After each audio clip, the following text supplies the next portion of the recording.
다윗 인간이란 주제로 지난주에 우리가 함께 생각을 해봤는데요. 먼저 지난주에 우리가 나눴던 내용을 잠깐 요약을 해보도록 하겠습니다. 76페이지 펴시고 시편 51편 1절부터 19절에 있는 말씀을 우리가 읽었어요. 시편 51편의 배경은 다윗이 밧세바하고 간음하고 나서 나단이라고 하는 선지자가 다윗의 범죄를 지적하니까 하나님 앞에 무릎을 꿇고 회개의 기도를 드렸죠. 그 회개의 기도의 내용입니다. 그런데 그 기도의 내용을 보시면 16절과 17절에 함께 읽어보실까요? 주께서는 제사를 기뻐하지 아니하시나니 그렇지 아니하면 내가 드렸을 것이라. 주는 번제를 기뻐하지 아니하시나이다. 하나님께서 구하시는 제사는 상한 심령이라. 하나님의 상하고 통회하는 마음을 주께서 멸시하지 아니하시리이다. 아멘. 상하고 통회하는 마음을 하나님께서 멸시하지 않으시고 불쌍히 여기시고 기뻐하신다. 이 말씀은 우리가 이해를 하겠는데 회개하는 기도를 하면서 왜 갑자기 하나님께서는 제사를 기뻐하지 아니하신다라는 이야기를 했을까? 이게 이제 단순히 밧세바와의 간음 사건에 대한 회개의 문제가 아니고 이 계기를, 이 사건을 통해서 하나님께서는 다윗에게 또 다른 구원의 비밀을 가르쳐 주셨다. 그걸 이제 지난주에 우리가 하나씩 살펴봤었어요. 그래서 사무엘하 5장에 있는 말씀을 보면서 다윗이 왕으로 취임하기까지 여러 가지 많은 사건들이 있었습니다. 다윗의 인간성이 어떠 있는지, 그리고 다윗의 믿음이 어떠 있는지, 그리고 다윗이 어떤 위대한 일들을 벌였고 얼마나 용맹하게 자기에게 맡겨진 일들을 인내와 믿음으로 잘 견뎌왔는지. 그래서 기름 부음을 받고 나서 어렵고 힘든 일도 있었지만 다윗이 12지파를 전부 하나로 만들고 하나님의 법궤를 성전으로 모시고 그래서 12지파가 믿음으로 하나가 될 수 있는 기틀을 마련을 했고 주변에 있는 강대국들을 하나씩 정복하면서 영토도 넓혔고 그래서 다윗이 계속해서 승전가도를 잘 나가는 한참 이렇게 승전가도를 잘 이루고 있던 그 정점에 터졌던 사건이 바로 밧세바 사건이라는 거죠. 그래서 어쩌면 하나님께서 다윗을 이렇게 높은 곳으로 올리신 것은 떨어뜨리기 위해서가 아닌가. 그래서 옛날에 이문열 씨가 쓴 소설인가요? 추락하는 것은 날개가 있다. 그런 소설도 있지만 다윗의 몰락, 추락 아니면 이 그 사건을 통해서 하나님께서는 오히려 인간을 구원하고자 하는 비밀을 다윗에게 가르쳐 주셨다. 그래서 다윗이 밧세바 사건 자체가 왜 다윗에게 있어서 이토록 부각되는 중요한 사건인가? 역사적 배경과 이유에 대해서도 말씀을 드렸던 기억이 있습니다. 유다의 며느리 다말 그리고 롯이 두 딸과 동침했던 사건도 있고요. 그런데 밧세바의 이름도 마태복음 1장에 보면 예수님의 족보에 올라와 있거든요. 그러니까 떳떳하지 못한 이방 여인의 이름도 올라와 있고 또 밧세바와 같은 여자의 이름도 족보에 올라와 있는 이유가 무엇일까? 하나님께서는 우리들의 실수나 허물이나 죄에도 불구하고 그것을 통해서 또 하나님의 구원의 역사는 계속해서 이루어 가신다라는 진리를 우리에게 보여주고 있는 것 같고요. 그래서 80페이지 보시면 시편 40편에 있는 말씀이 우리가 아까 읽었던 시편 51편에 16절에 있는 말씀과도 연결이 되는데 시편 40편에 보면 다윗이 6절에 이런 얘기를 해요. 주께서 내 귀를 통하여 내게 들려주시기를 제사와 예물을 기뻐하지 아니하시며 번제와 속죄제를 요구하지 아니하신다 하신지라. 그러니까 이미 다윗이 하나님 앞에 회개의 기도를 드릴 때 하나님께서 먼저 나는 제사를 기뻐하지 않는다. 너희들이 나에게 주는 제물이 나를 기쁘게 하거나 나를 영광스럽게 하진 않는다라는 이야기를 다윗에게 이미 들려주셨기 때문에 시편 51편 16절에서 다윗이 이런 얘기를 했구나 라고 하는 것을 우리가 짐작할 수 있고요. 그런데 느닷없이 7절과 8절 그때 내가 말하기를 내가 왔나이다. 또 다른 나가 등장해요. 나를 가리켜 기록한 것이 두루마리 책에 있나이다. 나의 하나님이여 내가 주의 뜻을 행하기를 즐기오니 주의 법이 나의 심중에 있나이다 하였나이다. 여기서 나는 누구인가? 그러니까 다윗이 지금 회개하기 위해서 하나님 앞에 속죄 제물을 드려야 그걸 하나님께서 기쁘게 받으시고 그래서 그 제물을 태우면 연기가 하늘로 올라가잖아요. 그럼 그걸 하나님께서 흠향하신다고 그랬거든요. 그러니까 냄새를 이렇게 맡으시는 거죠. 그러면서 죄를 용서해 주시는 거예요. 그게 구약시대 제사 제도에 의해서 우리의 죄를 용서받기 위한 유일한 통로였어요. 그런데 죄를 용서받기 위해서 제물을 드리려고 하는데 하나님께서 딱 그런 거 싫어한다. 제사 별로 기뻐하지 않는다. 번제물 태워서 드리지 말아라. 이 얘기를 하니까 다윗에게 있어서는 용서받고 새로운 삶을 살 수 있는 기회가 막혀버린 거죠. 이때 다윗이 얼마나 절망했겠어요. 구원의 통로가 막혀버린 거죠. 그런데 그때 느닷없이 내가 여기 왔나이다 라고 하는 새로운 인물이 등장을 하는 겁니다. 나를 가리켜 기록한 것이 두루마리 책, 그러니까 성경의 구약성경 이전인 거죠. 그러니까 여기서는 모세 오경 이걸 가리킨다고 봐야 되는데 이 두루마리 책에 나를 가리켜 말씀한 것이 이미 기록되어 있습니다. 그럼 여기서 이분은 도대체 누군가? 나는 누구인가? 그래서 우리가 히브리서 10장 말씀을 찾아봤었죠. 그게 이제 82페이지를 보시면 5절에 그러므로 주께서 세상에 임하실 때에 이르시되 하나님이 제사와 예물을 원하지 아니하시고 오직 나를 위하여 한 몸을 예비하셨도다. 아, 제사를 원하시는 게 아니고 짐승한테 내 죄를 전가시켜서 뒤집어 씌워서 이 짐승을 죽여서 내 죄가 용서받는다. 이걸 하나님께서 원하시는 게 아니라 그 짐승을 대신해서 새로운 한 몸을 준비해 두셨다라고 하는 것을 알게 되는 거죠. 그래서 번제와 속죄제는 기뻐하지 아니하시나니 이에 내가 말하기를, 여기서 내가 바로 앞에 10편 40편에 있는 나와 똑같은 나인데 이분이 바로 예수 그리스도다.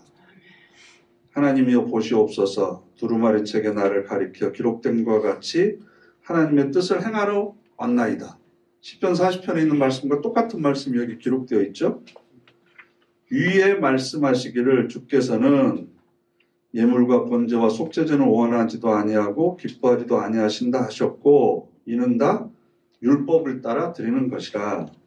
그 위에 말씀하시기를 보시옵소서. 내가 하나님의 뜻을 행하러 왔나이다 하셨으니 그 첫째 것을 폐하심은, 여기서 첫째 것은 뭘까요?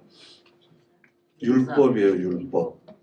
제물을 드려가지고 내 죄가 용서받는 것, 행위를 통해서, 업적을 통해서 내가 구원받는 것, 이런 율법의 법칙을 폐하시고 둘째 것을 세우려 하셨다. 이게 바로 은혜의 법이죠. 믿음의 법. 이 뜻을 따라 예수 그리스도의 몸을 단번에 들이심으로 말미암아 우리가 거룩함을 얻었노라.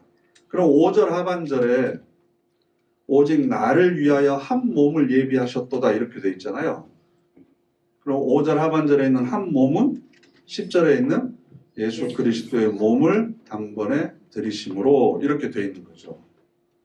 그러니까 이제 이게 깜짝 놀랄 만한 일이 되는 거예요. 다윗은 예수님이 오시기 전에 1000년 전에 살았던 사람이에요. 1000년 전에 살았던 사람인데 하나님께서 다윗의 회개를 통해서 야, 네가 그 밧세바하고 잘못했던 거 그거 짐승 잡아서 드린다고 내가 용서해 주는 거 아니야. 그렇게 해서 우리가 구원받는 방법이 아니야. 율법을 통한 제사는 내가 이제 폐할 거고 새로운 제물, 단번에 드려지는 몸을 너희를 위해서 준비했다라고 하는 것을 가르쳐 주는 거죠. 그래서 다윗이 이 구원의 비밀을 예수님이 오시기 전에 1000년 전에 이미 알고 있었다. 깨달았다. 이렇게 되는 거죠. 그래서 밧세바 사건을 통해서 다윗이 깨달은 건 뭐냐 그러면 우리의 행위를 통해서 구원을 얻는 게 아니구나. 조금 잘못한 것 같으면 비둘기 하나, 많이 잘못한 것 같으면 염소, 크게 잘못한 것 같으면 숫송아지 한 마리, 아니면 10마리, 아니면 100마리 이렇게 드려야만 하나님께서 내 죄를 용서해 주시는 것, 그런 원리는 이제 그런 시대는 지나갔다. 용서라고 하는 것은 하나님께서 무조건 베풀어 주시는 은혜다라고 하는 것을 우리에게 가르쳐 주셨다라는 겁니다. 그래서 로마서 7장 5절부터 7절 83페이지에 있죠. 83페이지 로마서 7장 5절부터 7절 함께 읽겠습니다.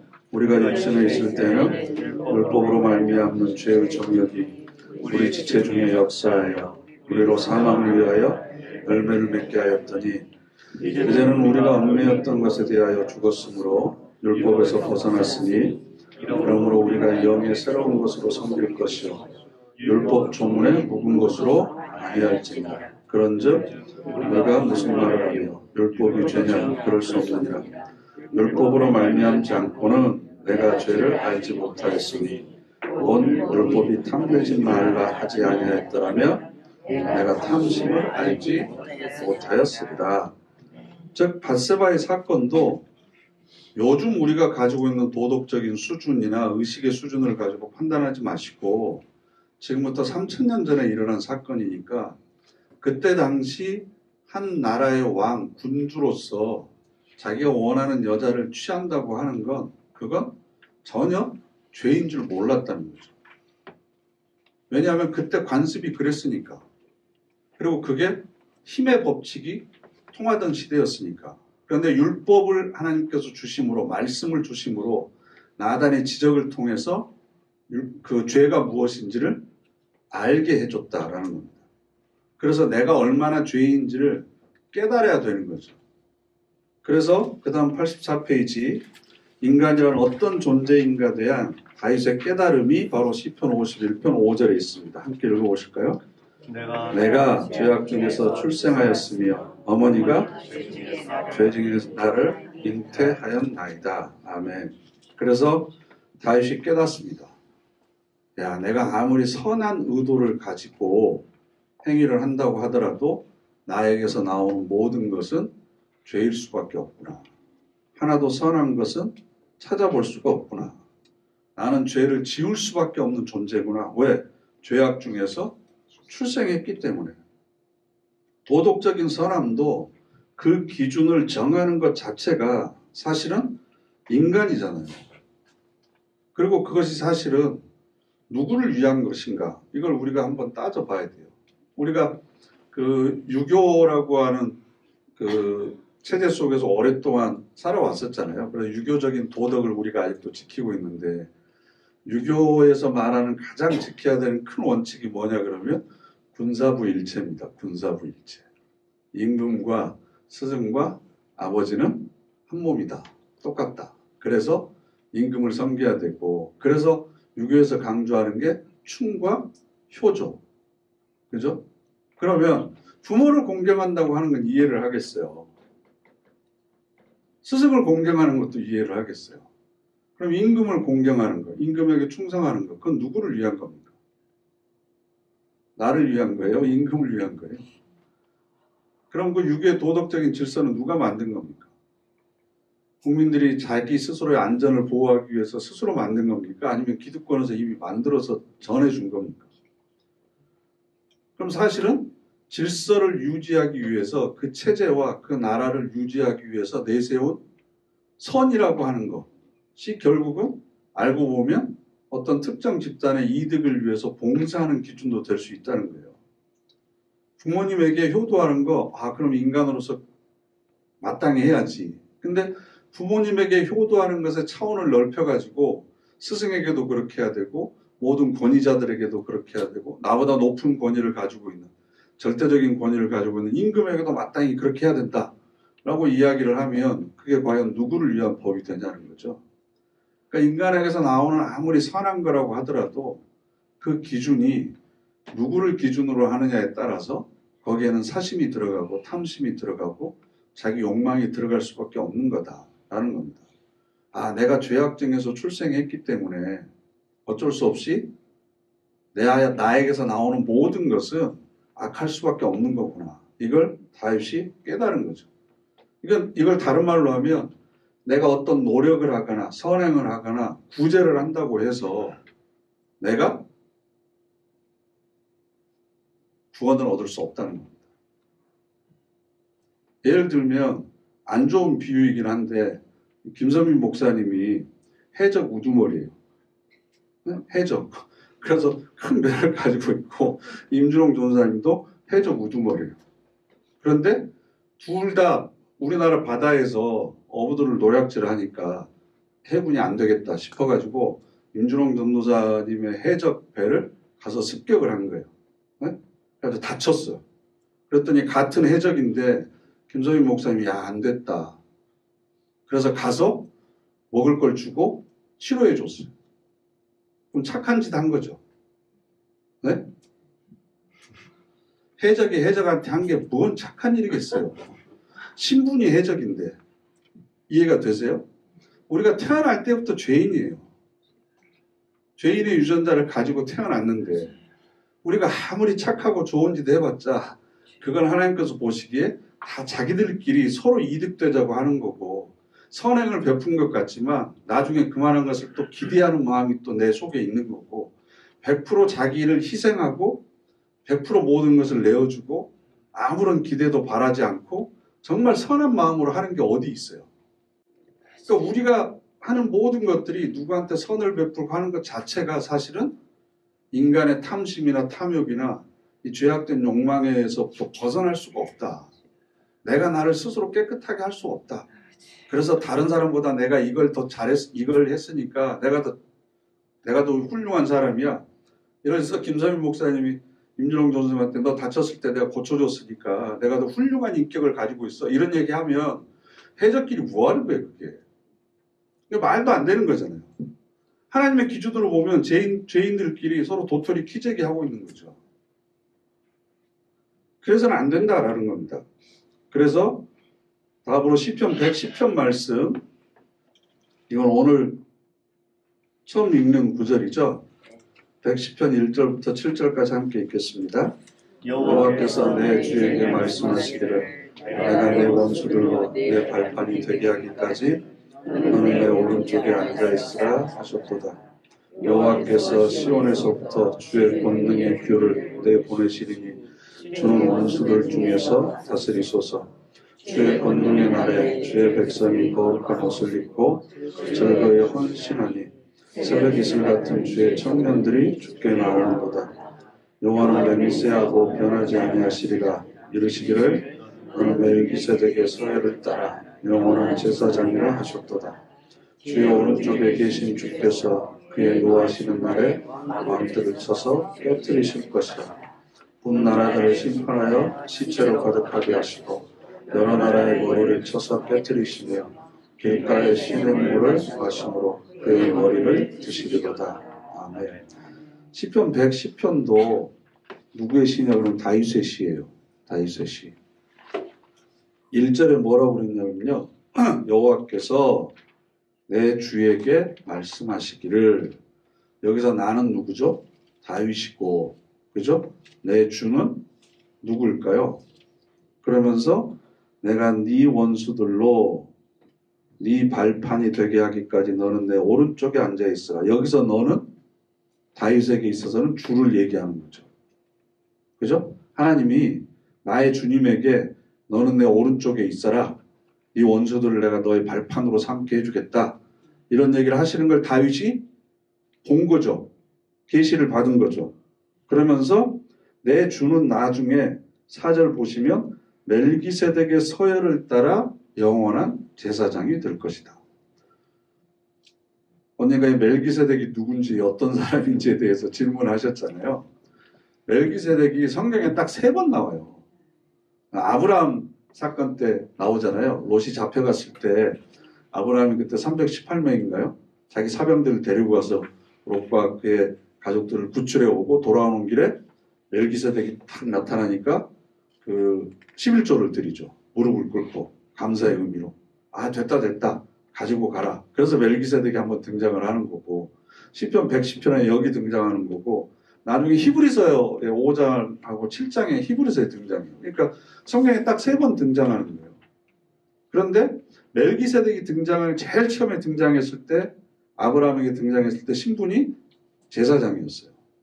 그런데 멜기세덱은 부모가 누군지도 모르고 어디서 태어났는지도 모르고 생일이 언제 있는지도 몰라요.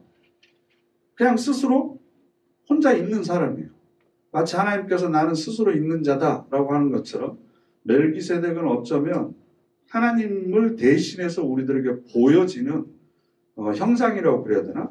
아니면 하나님의 대체물이라고 그래야 되나? 아무튼 상징의 의미로 멜기세덱이 있는 거예요.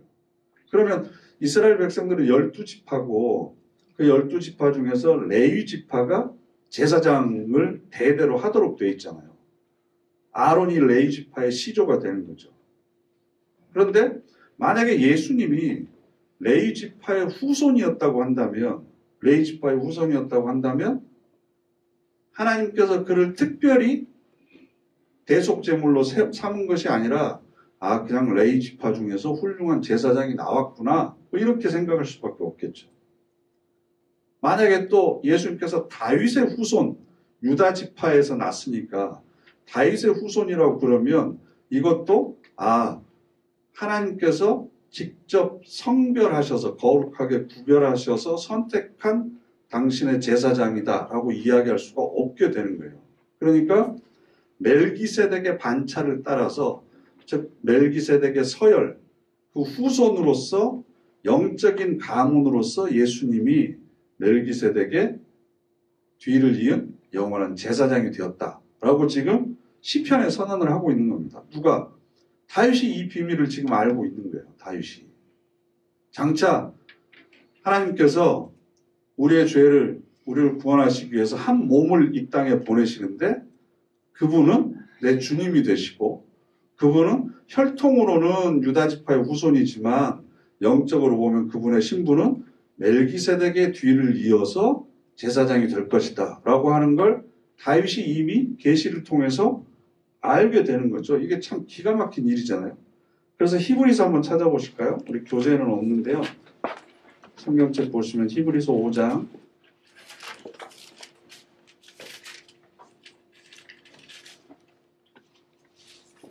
대제사장에 관한 내용이 히브리서 5장에 쭉 나오고요. 5장 4절 보면 아론과 같이 이렇게 해서 레위 지파의 시조 아론에 대한 이야기가 나와요. 그리고 나서 6절 함께 읽겠습니다. 또한 이와 같이 다른 데서 내가 영원히 멜기세덱의 반차를 따르는 제사장이라 하였으니 그리고 7절부터 누가 나오냐면 8절에 그가 아들이시면서도 받으신 고난으로 순종함을 배워서 온전하게 되셨은즉 이렇게 되죠. 10절에 하나님께 멜기세덱의 반차를 따른 대제사장이라 칭하심을 받으셨느니라. 예수 그리스도에 대한 이야기를 지금 하고 있는 거죠. 그런데 이 니은 6절에 내가 영원히 멜기세덱의 반차를 따르는 제사장이라 그 성경 구절 앞에 니은이라고 되어 있죠. 조금해서 글씨가 눈에 불을 켜야 보여요. 니은 그럼 성경 밑에 보면 니은은 몇 시? 네, 110편 4절이라고 되어 있잖아요. 저희가 방금 교재에서 읽은 그 내용을 히브리서가 그대로 인용하면서 예수 그리스도는 멜기세덱의 반차를 이은 영원한 제사장이다. 그래서 그가 아들이시면서도 고난을 순종함으로 받아들이셨다. 이걸 지금 다윗이 예수님 오시기 몇 년 전에요? 1000년 전에 지금 미리 알고 있는 거예요. 그리고 7장 보세요. 7장. 히브리서 7장. 대제사장, 제사장 멜기세덱 이렇게 돼 있죠. 그죠? 7장 1절부터 7절까지 함께 읽겠습니다. 이 멜기세덱은 살렘 왕이요 지극히 높으신 하나님의 제사장이라. 여러 왕을 쳐서 죽이고 돌아오는 아브라함을 만나 복을 빈지라. 아브라함이 그 모든 것의 10분의 1을 그에게 나누어 주니라. 그 이름을 해석하면 먼저는 의의 왕이요 그 다음은 살렘 왕이니 곧 평강의 왕이요 아버지도 없고 어머니도 없고 족보도 없고 시작한 날도 없고 생명의 끝도 없어 하나님의 아들과 닮아서 항상 제사장으로 있느니라. 이 사람이 얼마나 높은가를 생각해보라. 조상 아브라함도 노량물 중 10분의 1을 그에게 주었느니라. 레위 아들들 가운데 제사장의 직분을 받은 자들은 율법을 따라 아브라함의 허리에서 난 자라도 자기 형제인 백성에게 10분의 1을 취하라는 명령을 받았으나 레위 족보에 들지 아니한 멜기세덱은 아브라함에게서 10분의 1을 취하고 약속을 받은 그를 위하여 복을 빌었나니 논란의 여지 없이 낮은 자가 높은 자에게서 축복을 받느니라 하면 이 얘기가 무슨 뜻이냐 그러면요 5절에 아브라함의 허리에서 난 자라도 여기서 아브라함의 허리는 여기 우리가 얘기하는 여기 허리가 아니라 그 골반을 이야기를 해요. 그래서 야곱이 야복강에서 씨름하다가 다친 뼈. 그래서 이게 부서지면 남자가 생식 기능이 마비된다고 생각을 했어요. 그래서 남자는 애를 허리에서 낳아요. 그러니까 그 허리가 우리가 생각하는 허리가 아니라 이 고관절이 있는 골반을 이야기를 하는 거예요. 그러니까 아브라함에게서 이삭을 낳고 이삭에게서 야곱을 낳고 야곱에게서 12아들이 낳았는데 그 중에 레위 지파잖아요. 그럼 이 12지파가 가나안 땅에 정착을 해서 들어가면 11지파에게는 땅을 나눠주고 레위 지파에게는 땅을 나눠주지 않았어요. 왜냐하면 레위 지파는 각 11지파에 다 흩어져서 성막에서 제사를 드리는 일을 감당을 했으니까 땅을 가지고 있을 수가 없잖아요. 그러니까 11지파가 자기들이 거둔 수확물의 10분의 1을 레위 지파에게 줬다고요. 11조를. 생활하는데 쓰라고. 그러면 사실은 레위 지파는 11지파에게서 10분의 1을 받았으니까 10분의 11을 받은 거죠. 다 합쳐보면. 그런 거죠. 그러니까 이 얘기가 그거예요. 6절에 레위 족보에 들지 아니한 멜기세덱은 그러니까 레위의 후손도 아니잖아요. 왜냐하면 아브라함의 허리 안에 있지 아직 나오지도 않았으니까. 그죠?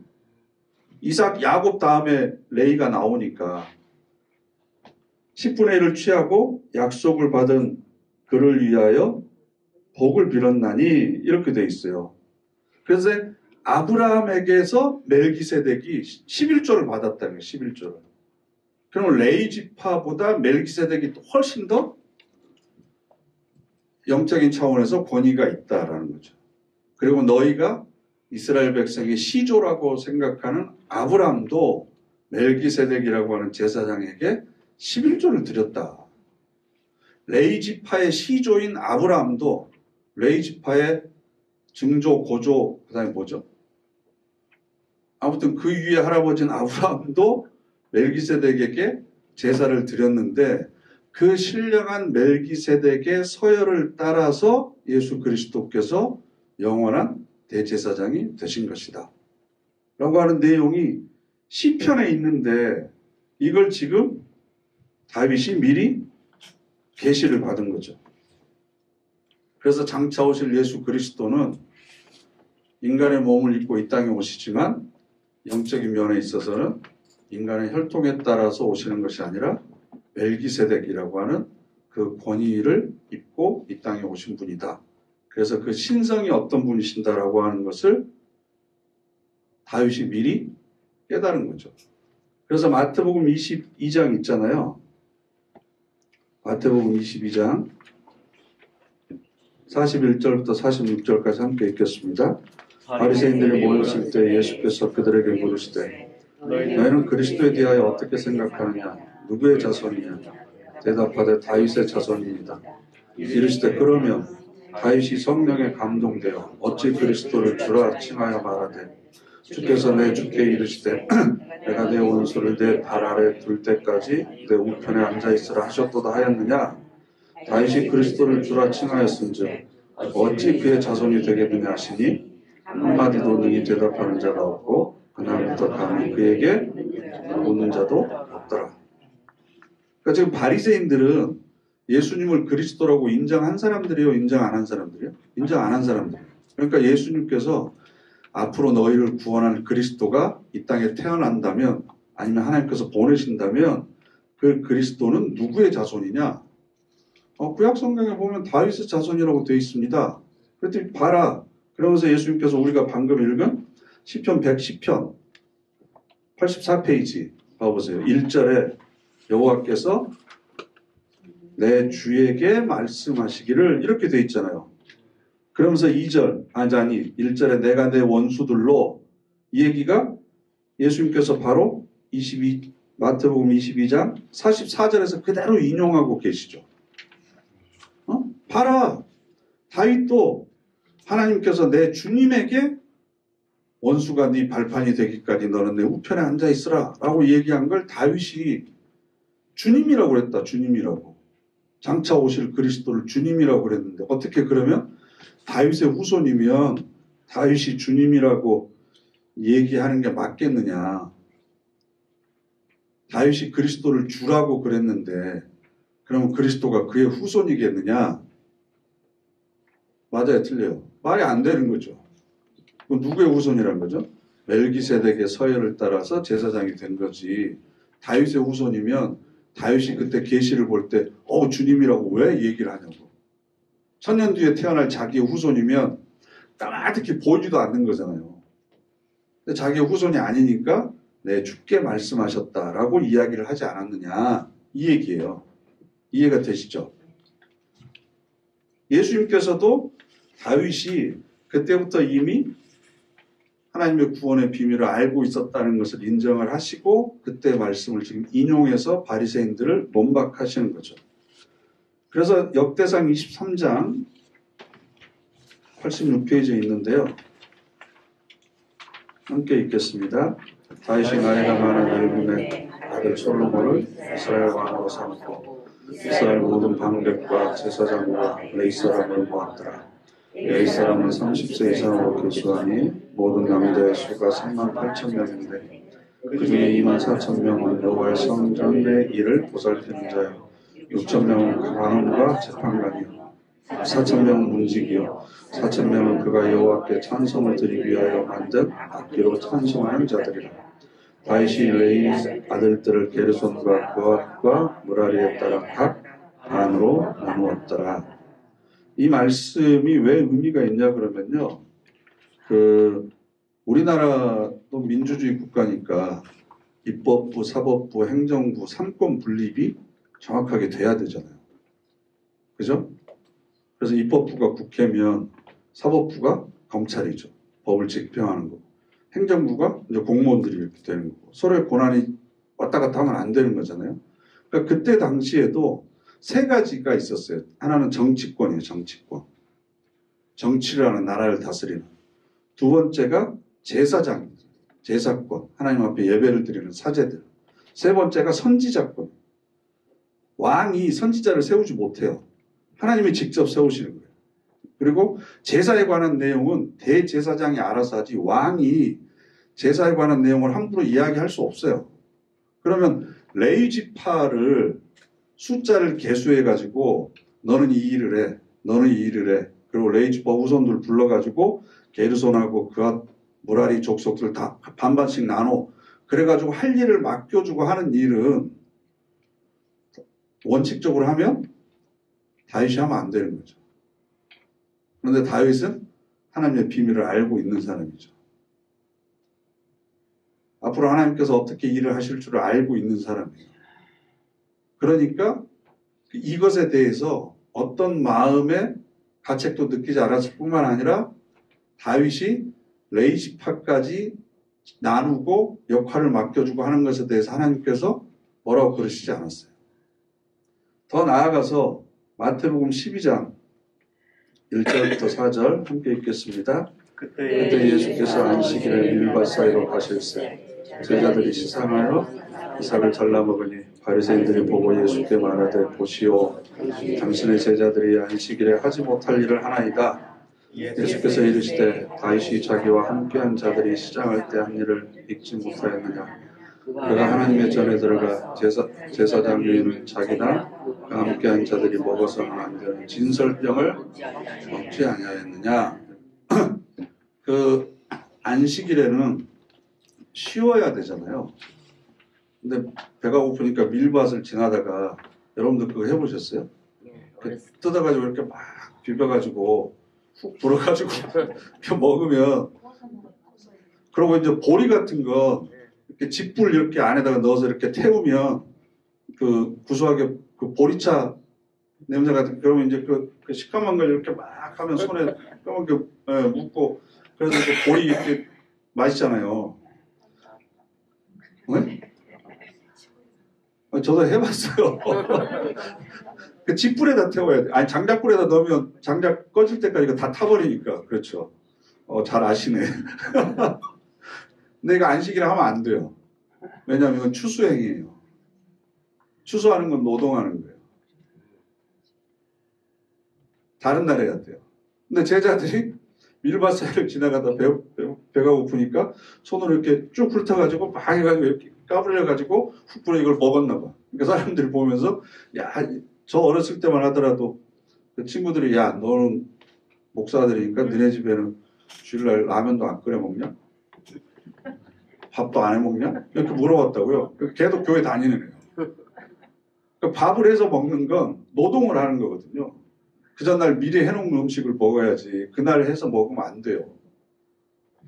율법에 의하면. 그러니까 주일날 우리가 공동식 사면 안 된다고. 구약시대로 돌아가면. 오징어 무침 같은 거 먹으면 안 돼. 비늘 없는 생선 먹으면 안 되니까. 장어나 낙지나 다 맛있는 건데 왜 그걸 안 먹었을까? 이해를 못하겠어요. 그러니까 이제 막 뭐라고 그러는 거예요. 제자들의 행동에 대해서 예수님에게 비난을 하니까 무슨 소리 하냐. 구약시대 다윗이 성전은 아니고 제사장 외에는 먹어서는 안 되는 진설병 이걸 먹지 않았느냐. 그런데 하나님께서 다윗한테 뭐라고 그랬느냐. 그럼 먹은 사람들 다 죽었느냐? 아니지 않느냐. 그래서 안식일이 누구를 위하여 있느냐? 이 얘기를 하시는 거죠. 그만큼 다윗은 지금 여러분 이게 굉장히 중요한 의미를 가지고 있는 거예요. 다윗이 왕국을 세웠다. 그리고 뭐 골리앗을 죽였다. 아니면 뭐 여러 가지 하나님의 법궤를 뭐 예루살렘으로 모시고 왔다. 그런 의미에서 다윗이 이스라엘 백성들의 역사에서 중요한 자리를 차지한 게 아니라는 거죠. 그가 무슨 행위를 가지고 후손들에게 인정받은 게 아니에요. 그래서 마태복음 1장 1절에 아브라함과 다윗의 자손 예수 그리스도의 계보라 이렇게 되어 있잖아요. 그러니까 다윗이 영적인 의미에서 커다란 비밀을 가지고 있는 사람이에요. 신비를 가지고 있는 거예요. 그죠? 그래서 사도행전 13장 20절부터 23절 그 후에 선지자 사무엘 때까지 사사를 주셨더니 그 후에 그들이 왕을 구하거늘 하나님이 베냐민 지파 사람 기스의 아들 사울을 40년간 주셨다가 패하시고 다윗을 왕으로 세우시고 증언하여 이르시되 내가 이새의 아들 다윗을 만나니 내 마음에 맞는 사람이라 내 뜻을 다 이루려 하시더니 하나님이 약속하신 대로 이 사람의 후손에서 이스라엘을 위하여 구주를 세우셨으니 곧 예수라. 내 마음에 맞는 사람이라 내 뜻을 다 이루리라. 다윗이 한 게 뭐 있어요? 나라를 세운 거? 그건 뭐 이스라엘 백성들 가운데 솔로몬의 아들 여로보암도 북이스라엘을 세웠는데 나라를 세운 게 하나님의 뜻을 이룬 건가요? 전쟁에서 이긴 거? 전쟁에서 이긴 이스라엘 백성들 왕들 많잖아요. 내 마음에 합했다. 내 마음에 맞는 사람이다. 그래서 내 뜻을 다 이루도록 하겠다. 그러면 이스라엘을 하나님 나라로 만들었습니까? 다윗이 한 게 뭐 있어요? 근데 왜 하나님께서는 다윗을 통해서 내 뜻이 다 이루어졌다 라고 이야기를 하실까요?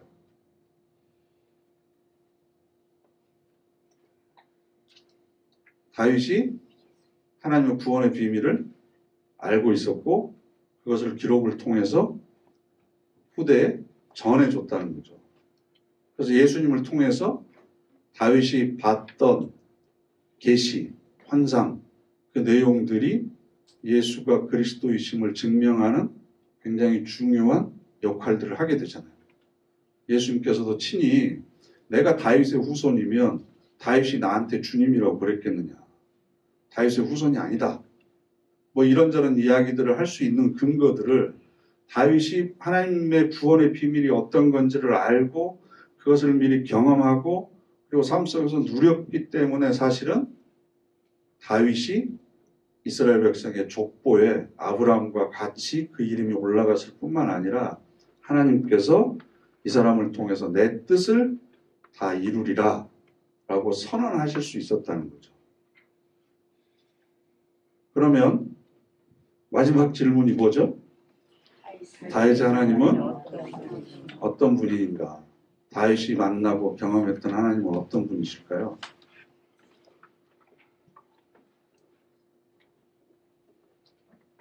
제사와 번제물을 기뻐 받으시지 않으하신 분. 즉 인간의 행위나 업적이나 내가 뭐 하나님을 영화롭게 해드리고 내가 하나님께 더 봉사해드리고 해서 하나님께 영광 돌려드리고 그래서 제가 언젠가 장로님들 전국 장로회 임원분들 모셔놓고 한번 강의를 한 적이 있었는데요. 3년 전인가? 왜 사세요? 인생의 목적이 뭐세요? 삶의 목표가 뭐세요? 라고 이렇게 물어봤어요. 웨스터민스터 신앙 고백 첫 번째가 하나님께 영광 돌려드리기 위해서. 그럼 여러분이 영광 안 돌려드리면 하나님의 영광이 없어지나요?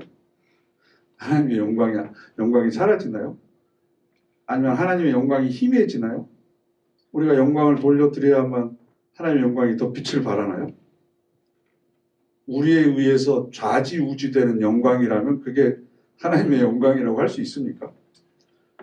내가 뭘 해드려서 하나님의 이름을 높여드리고 내가 뭘 해드려서 하나님께 영광 돌려드리고 이것이 아니라는 걸 다윗이 깨달은 거죠. 번제와 제사물. 그래서 다윗이 제 기억으로는 300마리인가 700마리인가 한꺼번에 하나님 앞에 소를 잡아가지고 제사를 드립니다. 전에는 그랬는데 하나님께서 이걸 좋아하지 않으시는구나. 근데 솔로몬은 그걸 깨닫지 못해서 솔로몬이 왕위로 오르고 나서 헤브론 산당에다가 송아지 1000마리를 한꺼번에 태우죠. 그래서 1000번 제물이에요. 그 1000번자가 차례 번자가 아니라 태울 번자예요. 그래서 지금 제 아내가 1000번 제물을 하거든요. 그 자녀들하고 저희 자녀들하고 또 우리 조카들 중에서 2명 하는데 그건 솔로몬이 1000번 제물을 드렸기 때문에 드리는 제물이 아니고 물질이 있는 곳에 내 마음이 있다. 그래서 항상 기억하고 자녀들을 위해서 기도하기 위해서 금액은 얼마 안 되지만 매주 이렇게 하나님하고 약속하고 기도하기 위해서 드리는 거지 솔로몬이 1000번 제사를 드렸기 때문에 나도 1000번 헌금 이건 아니에요. 이거하고는 연관성이 없어요. 솔로몬처럼 하려면 1000번 할까 한꺼번에 해야 돼요. 한꺼번에 다 드려야 돼요. 그러니까 우리가 뭘 해드린다고 해서 되는 게 아니다. 그리고 인간에게서는 선한 것이 나올 수 없다. 아무리 선하다고 포장을 한다고 하더라도 그건 하나님께서 보시기에 다 악할 뿐이다. 라고 하는 것을 깨닫는 거죠. 그래서 우리가 스스로 구원받을 수 있는 조건이 안 되기 때문에 즉 율법에 근거한 제사를 통해서 우리가 구원받을 수 없기 때문에 하나님께서는 또 다른 몸, 주님을 준비해 두셨다. 그리고 그 주님께서는 멜기세덱의 서열을 따라서 이 땅에 오셔서 영원한 대제사장이 되는데 자기의 몸을 한번 들이심으로 인해서 우리가 구원받을 수 있는 길을 열어주신 것이다. 라고 하는 것을 깨닫는 거죠. 그런데 이 구원의 비밀을 깨달을 수 있었던 다윗은 어떤 상태였냐 그러면 상하고 통회한 심령이었다는 거죠. 상하고 통회한 심령. 나에게는 더 이상 나올 게 없구나, 선한 것이. 나라는 존재가 이렇게 벌레 같은 존재구나. 이렇게 악한 것만 가득 차 있구나. 그래서 하나님밖에 의지할 수 없구나. 그래서 예수님께서 산상수훈 팔복에서 첫 번째 얘기하셨던 마음이 가난한 사람은 복이 있나니 이렇게 돼 있잖아요. 그 가난하다라고 하는 단어가 상대적 가난을 이야기하는 게 아닙니다. 나는 저 사람보다 더 가난해. 근데 또 나보고 나도 저 사람보다 더 가난해 할 사람이 있을 거 아니에요. 그 가난이 아니고 파산해서 거지가 된 사람, 절대적 가난을 이야기합니다. 심령이 그렇게 파산해서 거지가 된 것처럼 내 안에서는 나올 것이라고는 아무것도 없어서 자기 스스로에 대해서 아무런 기대도 하지 않고 절망 가운데 있는 사람에게 하나님께서는 손길을 내미셔서 구원의 비밀을 가르쳐 주시고 그 사람을 새로운 구원의 시대를 열어가는 메신저로, 안내자로 다윗을 세워주신다는 거죠. 그러니까 우리가 하나님 앞에서 필요한 건 하나님 은혜를 주세요, 하나님 뭐 용서해 주세요, 이것보다도 가장 먼저 필요한 건 상하고 통회한 심령이 되는 겁니다. 가장 낮아지는 겁니다. 가장 낮아지는 자를 오히려 더 기뻐 받으시고 만나주시고 그리고 회복시켜 주시는 분이 바로 하나님이시다. 그래서 다윗은 야, 내가 이렇게 위대하게 제국을 이루고 세상에 부러울 사람 하나도 없이 내가 이렇게 위대하구나 라는 순간에 바닥으로 완전히 꼬꾸라지는 거죠. 아, 인간이라 이런 존재구나, 이런 존재구나. 그래서 하나님밖에 의지하고 살아가는 것이 가장 지혜로운 거구나. 그랬을 때 하나님께서 구원의 비밀을 다윗을 통해서 가르쳐 주시는 겁니다. 그래서 우리도 그 서열을 따라서, 그 반차를 따라서 지금 이 자리에 있는 거잖아요. 그래서 우리들의 삶을 통해서 하나님의 구원의 계획이 또 많은 사람들에게 흘러 들어가는 축복의 통로가 되시기를 간절히 바랍니다. 아멘. 기도하겠습니다.